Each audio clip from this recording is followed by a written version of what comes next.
Chris, how's the week been? I would imagine pretty positive. Yeah, good. I think it's a bizarre one when it's on a Friday night, but I think what it does give everybody is a chance to have a weekend of recharging, apart from coaching staff and managers, of course. But we could bounce into the week in a bit of planning. We've managed to also get a behind closed doors game, which allows the one or two of the injured players, one or two of the fringe players, etc., and some of the youngsters to step up and play alongside some of the first team players. So no, that was good exercise against Preston.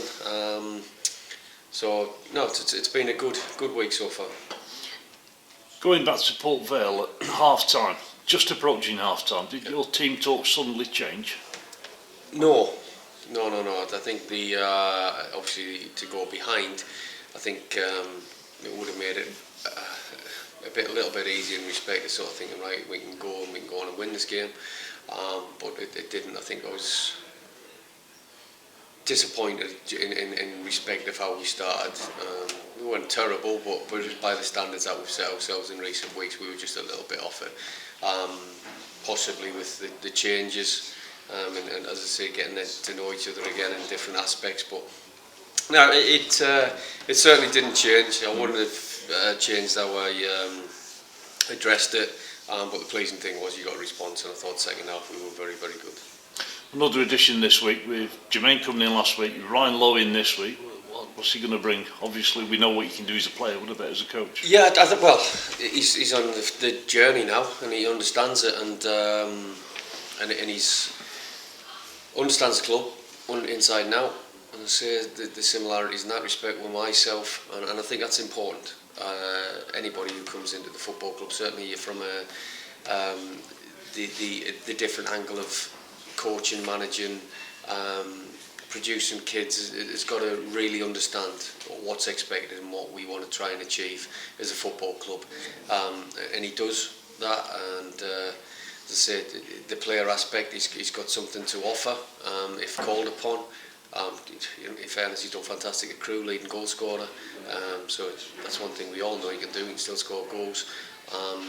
But it just comes a stage, and it happened to myself, it happens to us all, where you got to understand that there's going to be a crossover period. I was fortunate enough that I could make that decision. I was told to make that decision by certain people, but you understand this is where your career now goes. Sadly, you can't go on forever.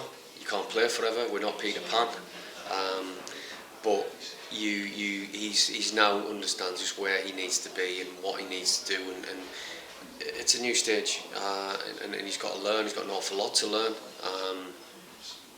The chairman was mindful of that, and when he had a chat with them all, so he wants to come in and sees what good we do with Ryan stepping up and to the first team environment.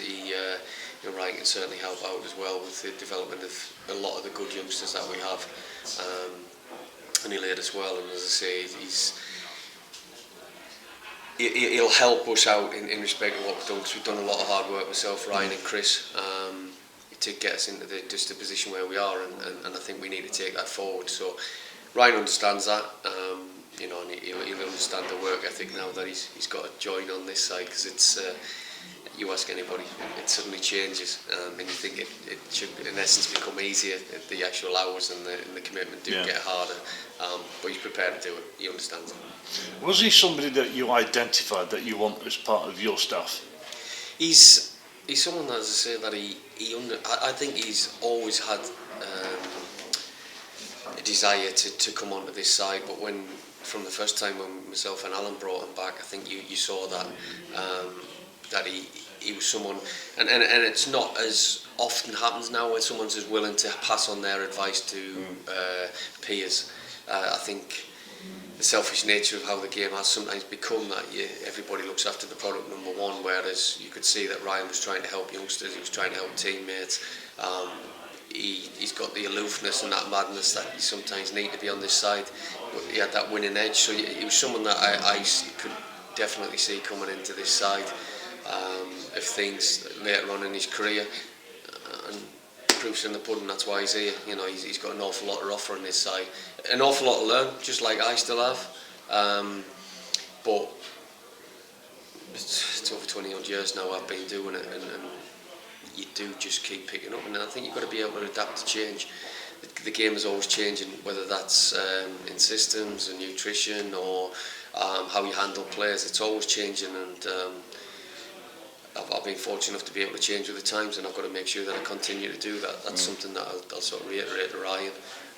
You know, you've got to understand now that don't just think one thing of one size fits all. It doesn't work like that. One system doesn't fit all. You've got to work with a group of players and make sure that it works. But you've also got to understand how you can change it and make sure everybody understands that. But ultimately, what is the ethos and what is the drive of the football club? He's got an understanding of where the heartbeat is. Now he's got to understand the other little bits.